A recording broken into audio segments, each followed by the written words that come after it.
አርስተ ዜና አበ ክልል ትግራይ ዘሎ ጭቆና ንምቆም ጽባህ 11 ሐምለ 2018 ዓመተ ምህረት አበ መስቀል አደባባይ ዓብይ ሰላማዊ ሰልፊ ከም ዝካየድ ተሓቢሩ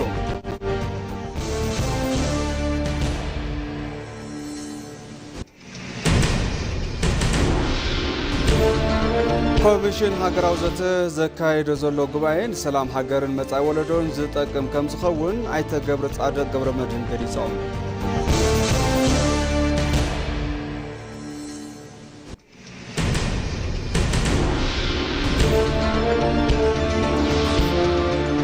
ኣብ ዜና ወጻኢ ኣሜሪካ ንሻድሻይ ተኸታታሊ ምሸት ኣብ ልዕሊ ኢራን ከቢድ መጥቃዕቲ ፈጺማ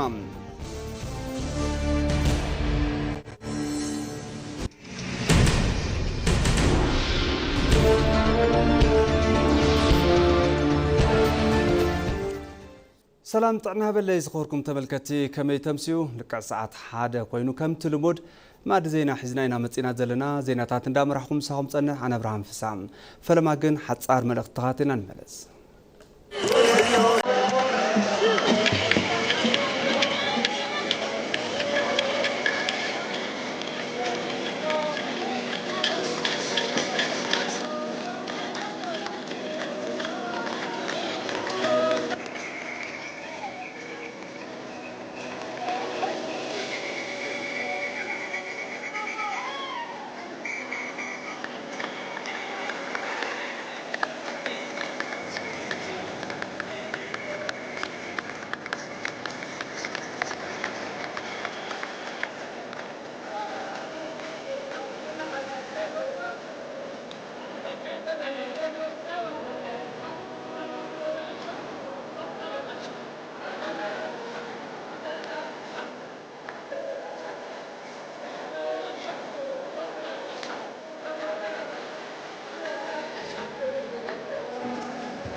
ድሕሪ ሓጻር መልእኽቲ ተመሊስና ተመልከቲ ሕዚ ድማ ብሓጸር ዜናታትና ክንጅምሮም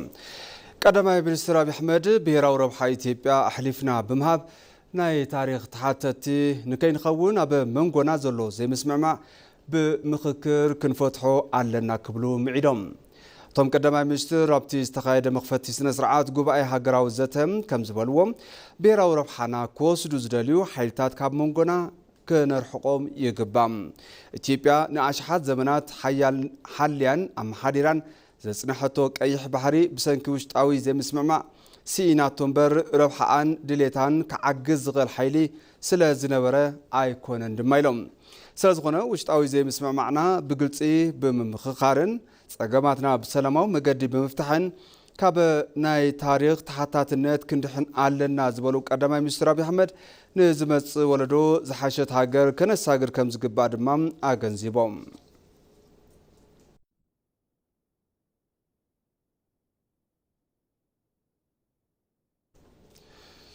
محدار كتما أديس أبابا جمجام فزات مع سرعتي متقال البجت عمد كتشون 10 عمد تبرت مكيات جميرهم كنتيبة دانج أبابي أب محورة متسارقتن أبزم حالفو ملختي جمجام فزات مع سرعتي مزازم عمد بجت كتشون 10 محدار كتمانا مكيات جميرنا لنايلن تي نسلسته تخطاتلت معالتات صنح مدرخ قام فزاصما أبزي بجت عامت نمفصام زقمتنا يوم شتوتات كمون بجت عامت 2018 متقاللي استراتيجيكاوي تلمي 5 عامت بمخانو مساف فزاصما زحلفو 5 عامتات اتحايزنا نقمقمو يخون إلن كم زفلت أب زحلفو 5 عامتات استلمنا يوم استراتيجيكاوي شتوتات بملو عقمي نمتكبار بتأمنتن كنعنان بزي عرفتي 24 ساعات سرحنا بزحات وصيتات أمزجيبنا إنا كبلا دما قليصانين بفلاي دما مدينة أديس أبابا كاب زي تقمو أجندات توصينا ماخل لمعاتن سلامن كتكون غيرنا يا علنا إلن كمون محبراوي فتحي زنقة سلام صريتي حملويتن صبغتن الناقونت بممتع قلحة عالم تسحب الله كبلام تقيسانين بزحات عواتاتكوا انت مزقبنا مسدلية لمعات هزبنا شتو بلتقنان بزح سلاز ترفنا عواتاتنا مسفاح محلقات الدمام فليخا بمفتاح عبز قص البجت عامت زبلت عوات نمزقاب ماقل قمقامنا كخوون يكبلا اغنزيبا أبا أنفت مسائي تقرتنا ون كنما يتينا كبلام أبا ملقتن أتحساسيبا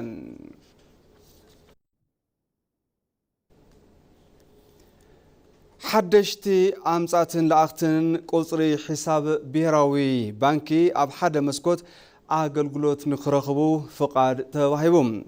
بيراو بانكي تيبيام حدشتي أمساتن لأختن قصري حساب بيراو بانكي تيبيام بكوميشن جمرك إثيوبيا أبيلوم أب حدا مسكوت أقلقلوت نخرقبو فقار هيبلوم تي بانكي مس كوميشن جمرك إثيوبيا بمتحبر حدش فقار نزوصو أمساتن لاختن كيدي أوها قطر حساب بيراو بانكي زك علل حدش ديجيتال أقلقلوت أفاليتو ملوم تي أقلقلوت قطرتات حساب تي بانكي بكوميشن جمرك أقلقلوت حدا مسكوت أبيلوم بزي منم وصع ورد نخوها بمقبار ممحدراوي كيدتات زنكن سلوطناي نقدي أسرارها زدقفن كم زخوني تحبير زولوم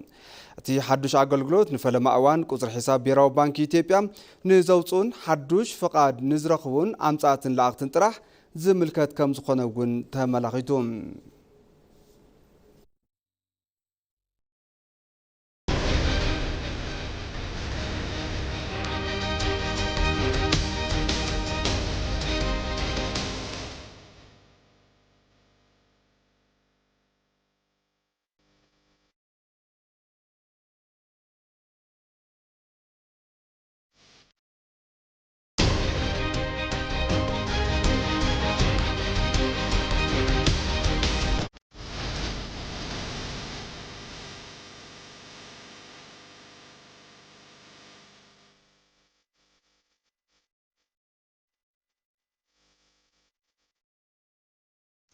معد زين أب مكتال تركو تملكتي حزدما ناب زرزر زيناتات كنحلف أب كل تقراي زلو عفنا نجوكونان نمقوام صباح 11 حملة كل شحن 18 عام تمرت أب مسكال الدوابي عبي سلاماوي سلفي كم زكايد بيت مخري سلام اللوطن تقراي أب زهاو مجلسي أفليتولوم تي سلفي كوينات يأقلنا سلام حاونا بزول مري حسب زكايد كوينو علم لخطكالاتن منغستي فيدرالن سقوطهم بمسبار حزب تግራይ ካብዚ ኣትይዎ ዘሎ መከራም ክወፅእ ንክገብሩ ፃውዒት ንምቕራብ ዝዓለመ ምዃኑ እውን ተገሊጹ ዘሎ ናዝሬት በሪሁ ተወሳኺ ኣለዋ أب كل تجري زلو عفنا نجقونا نمقوام زعلمة سلامة وسلفي تبع حملة 11 عام تمرت كاب نجو ساعة 10 تجميرو أب مسألة دباباي ككايد مخانو تجليجهم نتسلف ملكيتهم مجلس ذهبوا متحابر ميديان كوميونيكيشن بيت مخر سلام اللوت انتجري زخانو هايتا كبدا أسفاق عند علامات سلامة وسلفي كم صعب بزرزر يردوم قدام حملة 11 عام تمرت أو ديسابا مسألة دباباي عبي سلامة وسلفي كاب نجوه كل 10 ساعات يميرو خجبريو نايل سلامة وسلف علامة حدا تجري لفتصم له الجفاع لمقام خلاي تجري حدا حجاونت بليو لجوجلة وصيلوا له عفان عواج لمقام سالساي تجارلتي كاب بحيلي تجافيفهم لا وتدروا مسلطني كاتو بمقبار لا الشعبية السوداني تحاويرهم مشتة دك سوات تجارلتي للسودان يشوية تصل للو زي لمقام تراعي منجستي هذا تجري نايم الحن حق منجستي قبول كفتصم صوعية المغوار حمشاي وعلى بريتوريا بالتمال من قدي الكبر زي الشرار فوق التحصل له حقوت بودن ناي عالم مقف محبرسب ألقى خاتي عاوز قداي زي دمصو كسمع سقطو كسبر عليمو تدالو سلفيو እቲ ሰልፊ ኣብ ኣዲስ ኣበባ ዝካየደሉ ቀንዲ ምኽንያት ኣብ ትግራይ ምቹው ናይ ምንባር ሃዋህው ብዘይ ምህላውን ብዙሕ ትግራዋይ ኣብ ኣዲስ ኣበባ ዝርከብ ብምዃኑን ኣብ ቀጻል ድማ ሰልፊ ናብ ካልኦት ከተማታት ከም ዝቕጽል እቶም መተሓባበሪ ገሊጾም እዮም السلف زي لمنታይ ኣዲስ ኣበባ ምግባር ድሌሉ ብዙሓት ወገናት ክሉ ይኽእሉ እዮም ሓደ ትግራይ ኣብ ትግራይ ዝነብረሉ ኩነታት የለ ዳርጋ ተዓጽዩ ኣብ ትግራይ ብሓይሊ يقفف لا وليدولي وتدراوي مسلطني أتوه كاو حليفهم لا بدقة لا بناي السودان حد خينات أو خويدو كواجا بجنزو يشتوه زي التقام كله عفان أو جوز يوم يعفنوه يعصروه قتلوه سلزي استقراي موت أخلو سدت أخلو تميت أخلو نتصانت يجبو سلام يجبو سلزي زي الموال دشوا وانا ختمها قرنايو دشوا ناي تجارو ختمايا تجارو ببزح الشواي يقولنايو صوز سلفزي لامولو ختماتات إثيوبيا كسفحفحيو أو قد صالح كلنا ختماتات سلف خبريو هم مجمري بزح لتجراي الشوا سل الجنة زي مخنات بمجوار سلف الشوا خبر توصينه اليوم أيت كبد أسفا كينات أخلنا سلام هاونا بزبل مريح قال زي سالت زي سلفي على ملخات كالاتن منجز فيدرالن سوقتهم بمسبار دحننا حزب تግራይ ካብ ዝኣቲ ወዘሎ መከራን ክወጽእ ጻውዒት ንምቕራብ ብምዃኑ ኩሉ ደላይ ሰላም ትግራዋይ ከምውን መላ ኢትዮጵያውያን ድምጾም ከስምዑ ንጽውዕ ኢሎም ተኻሊ ናይ ዓለም አቀፍ ትካላት ኤምባሲታት ዲፕሎማሲታት ኣብ አዲስ አበባ ስለዘለው ናይ ዓለም አቀፍ ትካላት ድምጾም ከስምዑ ስቁቶም ክሰሩ ኣብ ልዕሊ ህዝቢ ትግራይ ዝበፅሕ ዘሎ በደል መከራ ደው ክብል ጣልቃ ከኣቱ ጻውዒት ንምግባር ምቹ ኩነታት ስለዝፈጠር ሳልሳይ መንግስቲ ኢትዮጵያ ስቁቱ ክሰብር ህዝቢ ትግራይ ካብዚ ኸዚ ኣትይዎ ዘሎ መከራ ስቃይ ከድሕን ጻውዒት ንምግባር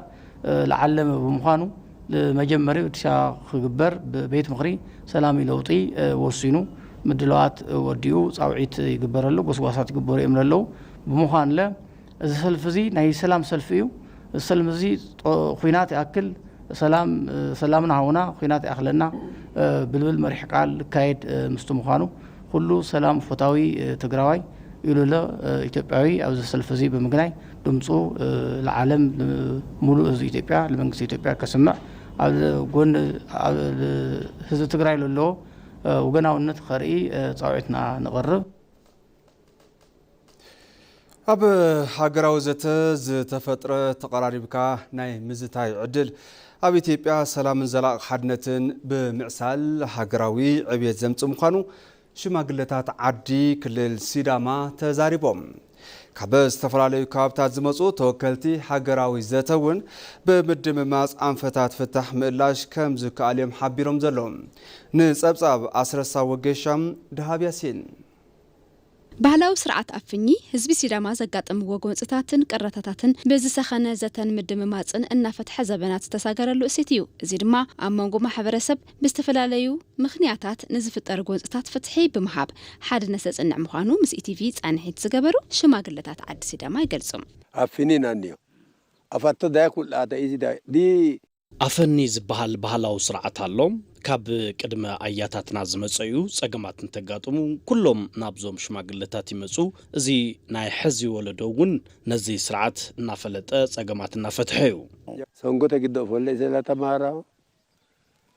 ኮነ ቡደ ፍሪኖ ስዳም ኢትዮጵያ መሰረት ከምዚኦም ዝበሉ እሴታት እኳ እንተኾነት በብእዋኑ ዝፍጠሩ ቆረታታት በእዋኑ ብዘይ መፍትሖም ግና ንወለዶ ዝሓድሩ ዕዳ ታሪኽ ኮይኖም እዮም ሎሚ ግና ጸገማት ንምፍታሕ በርባዕተ ኣንፈት ዘለው ኢትዮጵያውያን ብጉባኤ ሃገራዊ ዘተ መጻኢ ዕድል ሃገሮም ንምውሳን እናዘተ እዮም እዙውን ወለዶ ኣብ ማንታ መንገዲ ደውን ዝበለሎም ጸገማት ዕልባት ብምሃብ ናብ ሓዱሽ ምዕራፍ ከም ዘሰጋገር ትጽቢት ይግበር ምትማተ ጣንደ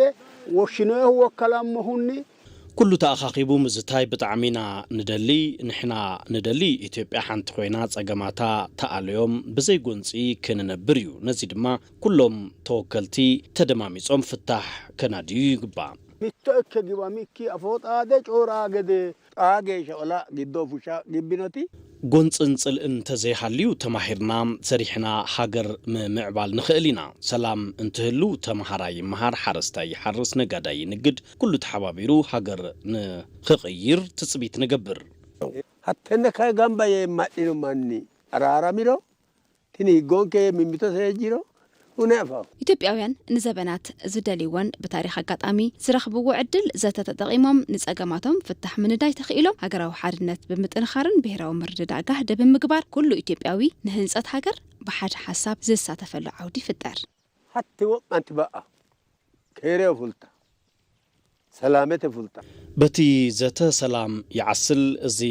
ዘተ ፈጣሪ ተሓጊዙና ጽልኢት ንምእላይ ዓቕሚ ንፈጥረሉ እዩ መገኑ ወልቃይ ኪሎ ወልቃይ ክታተ ግቡን ኢትዮጵያ ተሳልጦ ዘላ አካታትን አሳታፍን ጉባኤ ዘተ ኢትዮጵያውያን ብልዑል ተስፋ ጽበይዎ ጅማሩ ሓድሽ ምዕራፍ እዩ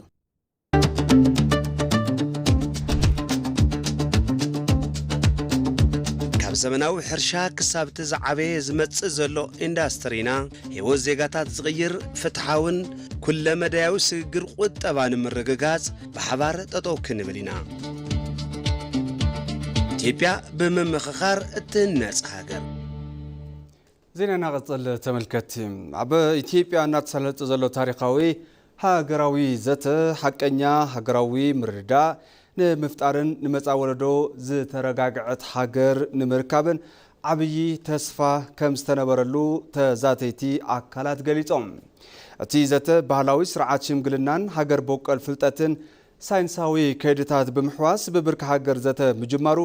ሓዱሽ ልምምድ ብዛዕባ ምዃኑ እውን ተገሊጹ ዘሎ ንጸብጻብ ዛህራ መሐመድ ሙሉብርሃን ግርማይ ንሉዓላውነት ሃገር ዘቀድመን ንመጻኢ ወለዶ ዝተረጋግዐትን ዘለምዐት ሃገር ንምርካብ ትልምሒዙ ናብ ስራሕ ዝኣተወ ኮሚሽን ሃገራዊ ዘተ ኢትዮጵያ ኣብ ዝተመረጹ ኣጀንዳታት ዝገብሮ ዘተ ኣጠናኺሩ ቀጺሉ እዩ ኸይዲ እቲ ዘተ ኣካታትን ኾን መናእሰይ ደቂ ኣንስትዮ ኣቦታት ሃይማኖት ሽማግለታት ዓዲ ተመዛበልትን ጉድኣት ኣካል ዘለዎምን ዲያስፖራታትን ንዕጡቃት ሓዊሱ ኣብቲ ኸይዲ ተሳተፍትን ኾኑ ገይሩ እዩ እዚ እውን እቲ መድረኽ ዘተ ንዝተወሰኑ ኣካላት ጥራይ እንተይኮነ ድምፂ ህዝቢን ሓቀኛ ደለይቲ ኢትዮጵያ ዘርኢ ምዃኑ ረብሓው አብዩ በዚህ በአገራዊ ምክክር ኮሚሽን ማለት ነው ከስራ ከጀመረ ጊዜ ጀምሮ በተለይ ከ2016 ጀምሮ ከተሳታፊ ልየታ ጀምሮ ኮሚሽን ሃገራዊ ዘተ ስራሕ ካብ ዝጅምራት ሒዙ ብፍላይ ካብ 2016 ዓ.ም ጀሚሩ ተሳተፍቲ ምፍላይ አካታትዩ ነይሩ ሕቶ ዝለዓለሉ ጉዳይ እውን ኣይኮነን ጉዳት አካል ዘለዎ ሓረስቶት ደቂ ኣንስትዮ መናእሰይ ካብ ትካላት ሃይማኖት ወተሃደራት ብሓፈሻ ኩሎም አካላት ዝተሳተፉሉ እዩ እንዳለ ስብስቦች ያው ከነበሩን ከመጣንበት ስርዓት አንፃር ሲታሰብ በመጥር ዝመጻናሉ ስርዓት ከምዚ ዝኣመሰለ መድረኽ ከም ሃገር እንትንርኢ በወገነይ ንፈልማ እዋን እዩ ተዛቲና ሃገር ንምስጋርን ዘለና ጸገም ንምፍታሕን ዘተወሳኒ እዩ ሃገርና ንቅድሚት ንኽስጎም ንምግባር ኩላትና ተኣኻኺብና ኢና ለውጢ ከም ዝመጽእ ተስፋ ኣለኒ ይሄ የምክክር ሂደት እጅግ ለሀገራችን በጣም ወሳኝ ነገር ነው እዚ ከይዲ ዘተ ንሃገርና ወሳኒ ነገር እዩ ኣብ ሃገርና አፈላለየ ኣሎ ነዙይ ንምፍታሕ ድማ ብሰላማውን ብዝሰልጠነን መገዲ ዘተ ምግባር ኣድላዩ እዩ ዝብል እምነት ኣለኒ ኣብ ኸይዲ እቲ ዘተ ፍሉይ ዝኾኑ ኣረኣያ ፖለቲካ ስጋት ማሕበረሰብን ሓሳባት ፍታሕ ብዘይ ዝኾነ ወሰን ንኽወፁ ሰፊ ዕድል ተፈጢሩ እዩ ኣብ ሃገራዊ ኣጀንዳ ዝተተሓዙ ኣፈላላያት ብግልጽን ብናጽነትን ዝተሰምዑሉ መድረኽ ብምዃኑ ብዝሃነት ሓሳብ ከም ሓደ ጥንካረ ብምውሳድ ዝተፈላለየ ኣረኣያ ዘለዎም ኣካላት ኣብ ሓባራዊ ጉዳይ ሃገር ብዝሰልጠነ መንገዲ ዘተ ንኽገብሩ ኣኺሉ እዩ ከሁሉም የሀገሪቷ ክፍል ካብ ኩሎም ከባቢታት ሃገርና ዝተውጻጹ ሰባት ምህላዎም ኣብ ዘበነይ ዘይፈልጦ ጸገም ወይ ድማ ሕቶ ንኽረዳዳ ጌርኒ እዩ ዘተ ትርጉም እዩ አጠቃላይ ለአንድ የአካል ጉዳተኛ ዜጋ ማለት ነው አካል ጉዳተኛ በተመለከተ ከቀረቡት 8 አጀንዳ ውስጥ የኛን ጉዳይ እንዴት ይታያል የሚለው ነገር በደንብ ሰፋ አድርጎ ማየት ይፈልጋል ብሓፈሻ ከም ሓደ ጉዳት አካል ዘለዎ ዜጋ ካብቶም 8 ዝተሓረዩ ጉዳያት ብዛዕባ ጉዳት አካል ዝገልጽ ሕቶ ብደንቢ أسفح حبيلنا كنرئي يقبع مخنياتو ساقم صدتا أب زهلول الوان فلما تقوداتي نحناينا يا كوش قالو محبرسة بقوقوت ميتقبق أو نقرنو أبو ساي زلو محبرسة بهانك أو تاز بيوزتيو زلونا أفلاليات تفتيحهم سب سلام وزيو بسلام نكملس لو علاو نتحقين كخبر أب مقبار زت تسفى ተነቢሩሉ እዩ ኣብዚ ዘተ ተሳታፋይ ብምዃነይ ሕጉስ እየ ኮሚሽን ሃገራዊ ዘተ ኢትዮጵያ ዘተ ውፅኢታውን ፍረ ዘለውን ንኾን ዓለም ለኻዊ ኣሰራርሓን ሃገር ቦቀል ፍልጠት ዝሓዘ መንገዲ ምስዓውን ከምኡውን ኣጀንዳታት ንሃገራዊ ጉባኤ ንምቕራብ ዝተገበረ ፃዕሪ ኣግባብ ዘለውን ዘይሻራዊ ምዃኑ እቲ ኸይዲ ተኣማንን ኣብ ህዝብታትን ቅቡልነት ንኸልዎ ገይሩ እዩ ይህ ምክክር ማለት በሁሉም ኢትዮጵያዊ እዚ ዘተ ኩሉ ኢትዮጵያዊ ብማዕርነት ብሰላምን ብፍትሓውነትን ዝነበረሉ ገዛ ዝሰርሓሉ ጻኒሒት ዘተ እዩ ለየ ዝሓስብ ኣብዚ ዘለና ሰባት ጥራይ ኣይኮናን ነዙይ ጋህዲ ንገብር ኩሉ ማሕበረሰብ ብጽሒቱን ትዋጻእ እዩ ፍትሓውነት ዝዓስል ውጭ ያለው ለሚመለከተው አካል ኣብ ወፃን ዘለውን ዝምልከቶም አካላት ክብሎም ዝደሊ ድሕሪ ሕዚ ሃገር በቲክቶክ ወይ ድማ በፌስቡክ ኣይኮነን ትምራሕ ተኣኻኺብና ዘተን ትንገብርን ጸገምና እንትንፈትሕን እዮም ሃገርና ንቅድሚት ምስጓም ትኽእል ስለዚ ንዛተ ረብሓ ሃገርና ንቀድም ምባል ይፈቱ የሲዳሞ አለ የኦሮሚያ አለ ካብ ሲዳማ ካብ ኦሮሚያ አምሓራን ካብ ዝተፈላለዩ ከባብታት ኢትዮጵያን ዝበጹ ተሳትፍቱለው ካብ ቁስልና ምድሓን ንቀጻል ድማ ብርሃን ዝኾነት ሃገር እንደቅና ንምርካብ በሓባር ዘተ ጀሚርና ኢና ኣብ ሃገራዊ ጉባኤ ዘተ ዝተሓረዩ ኣጀንዳታትን እናተሳለጡ ዘለው ዘተታት ቀጻልነት ዘለው ሰላም ኢትዮጵያን ሓባራዊነትን ዕቤት ባህሊ ፖለቲካ መሰረት ዘንብርዮም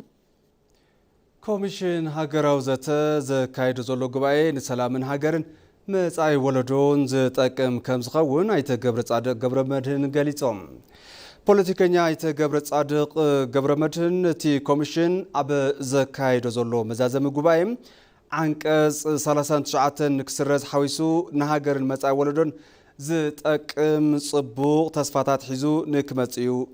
ትጽቢት ዝገብሩ ጌታቸው ዓለሙ ኣዘራሪቦ መሎ ተኻቲና ንመለስ ኢትዮጵያ ብዘደንቁ ባህልታትን ብዙሕነት ባህላዊ ጽባቐን ትፍለጥ ሃገር እኳ እንትኾነት ነዚ ዓብይ ሃብታ ንምቕጻል ግን ዕንቅፋት ዝኾኑ ብዙሓት ፍልልያት ሓሳብን ዘይምስምማዓትን ከም ዝሓለፈቶም ግሁድ ሓቂ እዩ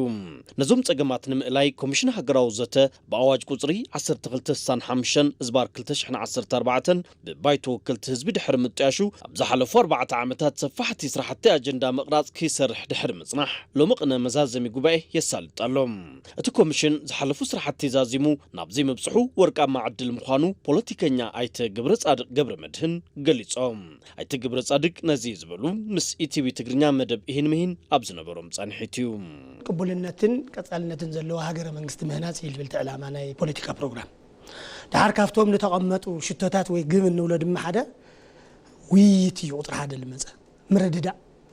ስለዚ ነዚ መሰረት ገይሩ እዚ ተግባራዊ ንምግባር ሓደ ኢንስትሩመንት እዩ ሃገራዊ ምክክር ኮሚሽን ማለት እዩ ስለዚ ብዙሓት ሜቶዶሎጂ ተጠቂሞም በትናታቶም መስርሕ ከይዶም ላብዚ በጽሖም ለው ስለዚ እዚ ብጣዕሚ ወርቃማ ዕድል እዩ ለያነ ልገልጾት ዋና ዓላምኡ لتردادئ هاجراوي حزبي ኣብ ልምዓት ኣብ ፖለቲካ ኣብ ማሕበራዊ ንጡፍ ተሳትፎ ክህልዎ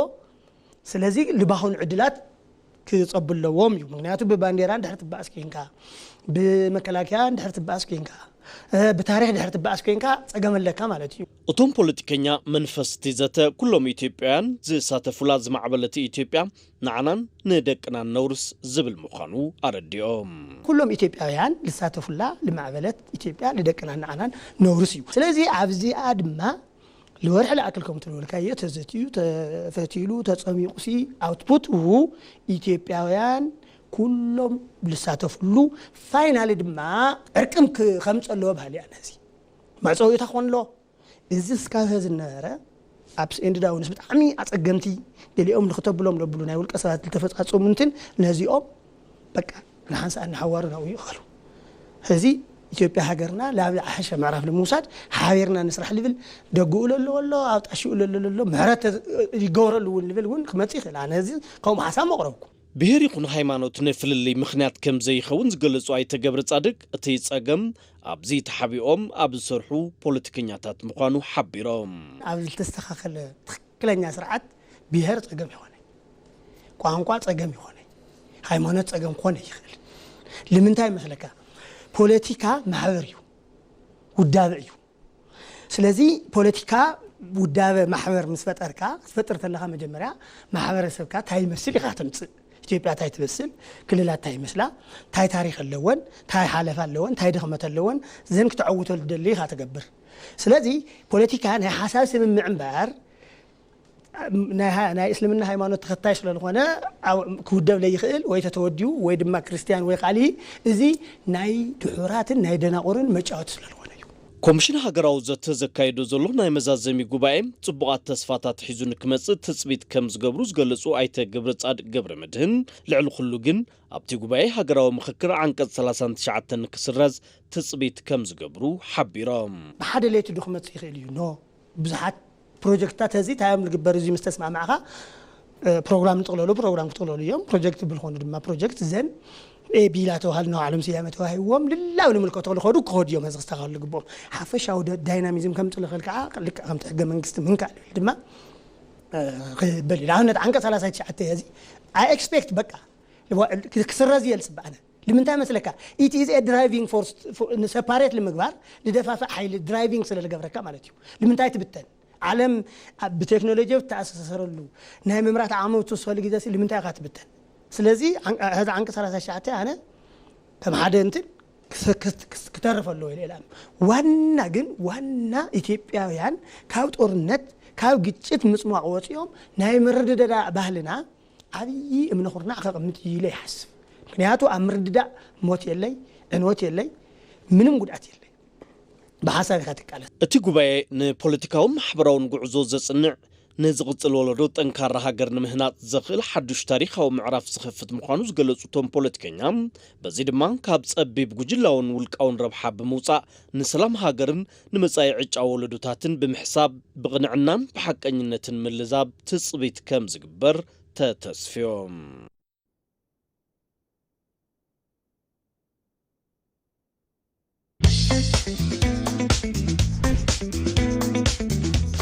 جمرنايو هاجراوي ጉዕዞ ለውጢ ኣብ መፈጸምቱ ንምብጻሕ ግልጽነትን ተሓታትነትን ዝዓሰሎ ዘበናውን ንህዝቢ ጠጠው ዝብል ምሕደራ ንምፍጣር ክንዝቲና ኢትዮጵያ በመመኻኻር እትነጽ ሃገር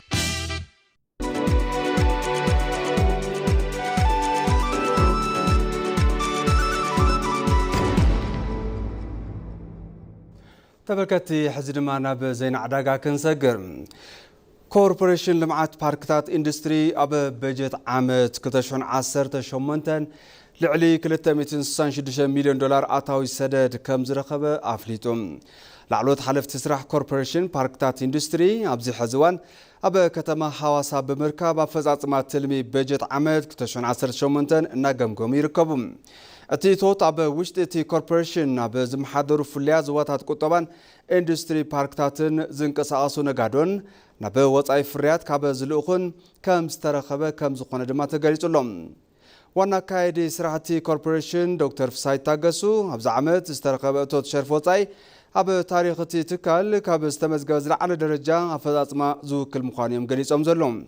ቀንዲ ምክንያት ናይዚ ታሪኻዊ ዓወት ኣብ ውሽጢ ፓርክታት ኢንዱስትሪን ፍሉያት ዞባታት ቁጠባን ንዝንቀሳቐሱ ኣፍሬትን ማኑፋክቸሪንግ ኩባንያታትን ዝቐርብ ብዙሕ ደገፍን ምክትታልን ቀጻሊ ምዃኑ ካብቲ ኮርፖሬሽን ዝረኸብና ሓበሬታ የመላኽት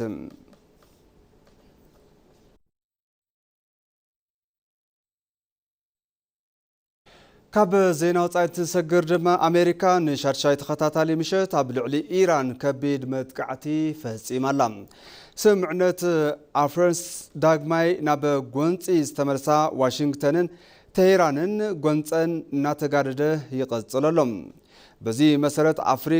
ኣሜሪካ ኣብ ልዕሊ ኢራን እትፈጽሞ ዘላ ንሻድሻይ ተኸታታሊ ምሸት ዝቐጸለ ከቢድ መጥቃዕቲ ምዃኑ ተሓቢሩ ዘሎ ኣብ ደቡባዊ ኢራን ዝርከቡ ሰብ መዚ ከም ዝገለጽዎ መፍረይ ሓይሊ ኤሌክትሪክ ናይ ባቡር መደበራትን ካልኦት መሰረተ ልምዓታት ሲቪልን ዕላማቲ መጥቃዕቲ ኮይኖም ኣለዎም ክልቲኦም ወገናት ንወሽመጥ ሆርሙዝ ንምቁጻር ከቢድ ቃልሲ እናካየዱ እንትኸውን ኣሜሪካ ድማ ኣብ ልዕሊ ኢራን ተኸታታሊ መጥቃዕትታት ትፍጽም ከም ዘላ ተመላኺቱ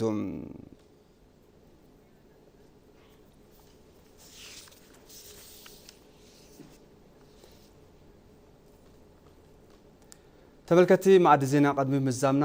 ቀንዲ ዜናታት ዝዕለት ከዘኻኽረኩም ኣብ ክልል ትግራይ ዘሎ ጭቆና ንምቅዋም ጽባሕ 11 ሓምለ 2018 ዓ.ም ኣብ መስቀል ኣደባባይ ዓብይ ሰላማዊ ሰልፊ ከም ዝካየድ ተሓቢሮም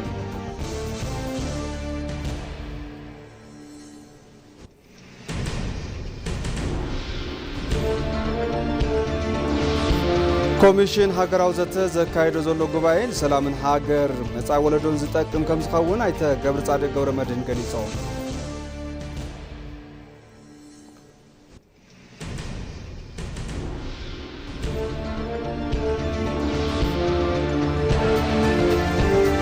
ካብ ዜና ወጻኢ ኣሜሪካን ሻድሻይ ተኸታታሊ ምሸት ኣብ ልዕሊ ኢራን ከቢድ መጥቃዕቲ ፈጺማ እምባርከስ ተመልከቲ ማዕድ ዜና በዚዛዘም ስለምክታልኩም ኣዚና ነመስግን ሰላም